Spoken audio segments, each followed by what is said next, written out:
Eons ago, a wishing star descended to Earth, transforming the land where it landed into a mystical, dark forest. This enchanted place thrived with new life, nourished by the star's magic. Legend spoke of the star's incredible power, holding a single wish waiting to be granted to the one who could find it. In the bustling town of Delmar, the legendary hero and outlaw, Puss in Boots, hosted a lively party. The night was filled with music, laughter, and merriment. Unbeknownst to the revelers, their joy and noise disturbed an ancient, slumbering giant nestled deep within the nearby forest. Suddenly, the ground trembled, and a roar echoed through the night.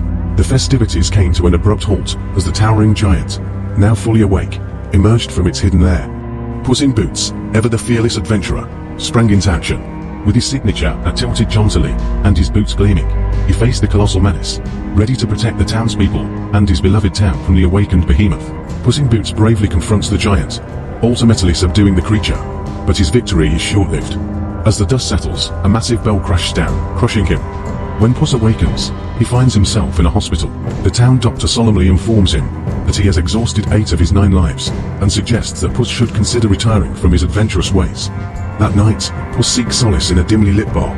Amid the murmur of potrons, a black-hooded Wolf appears, exuding an ominous presence. The Wolf approaches Puss and challenges him to a duel. Despite his legendary skills, Puss finds himself outmatched. The Wolf's speed and precision leave Puss disarmed and wounded. For the first time, Puss feels a cold, gripping fear he has never known. The Wolf's eyes gleam with sinister confidence, and Puss realizes that his days of carefree heroism might be over. The encounter leaves him shaken to his core, contemplating the fragility of his remaining life. Traumatized by his encounter with the Wolf, Puss in Boots flees to the secluded house of Mama Luna, a kind-hearted cat lady.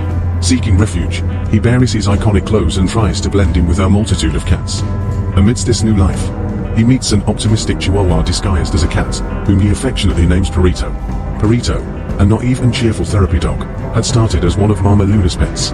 Puss finds himself struggling to adapt to the sedate lifestyle of Mama Luna's. The once vibrant hero is now just another face among countless cats, losing his sense of identity and purpose. Amidst the tranquil yet stifling confines of Mama Luna's home, Goldilocks and her 3 bears crime family, consisting of Mama Bear, Papa Bear Ray Winstone, and Baby Bear, soon arrive at Mama Luna's secluded home. They are on a mission to hire the legendary Puss in Boots for a heist to steal a map leading to the Wishing Star's location from the notorious pastry chef and crime boss Big Jack Horner. However, they fail to recognize the now unassuming Puss among the many cats lounging around. As they search the premises, their eyes fall upon a makeshift grave where Puss had buried his iconic clothes and sword. Mistaking it for an actual grave, they assume Puss is dead and leave, disappointed and unaware that the feline hero they seek are hiding right under their noses. Puss watches them go, a mix of relief and longing in his eyes. Puss overhears Goldilocks discussing the map to the Wishing Star, revealing that it is in the possession of Big Jack Horner, a notorious pastry chef and feared crime lord. Puss makes a decision. He will embark on one final adventure to steal the map from Horner and use the Wishing Star for himself. Accompanied by the ever-optimistic Perito, Puss sneaks into Big Jack Horner's bakery to steal the coveted map to the Wishing Star. His mission is abruptly interrupted by his resentful ex-fiancée, Kitty Softpaws, a street-smart tuxedo cat who also seeks the Wishing Star to find someone she can trust. As tensions rise, Horner and the formidable Goldilocks and her 3 bears crime family crash the scene. Chaos erupts in the bakery, with all parties vying for the prized map.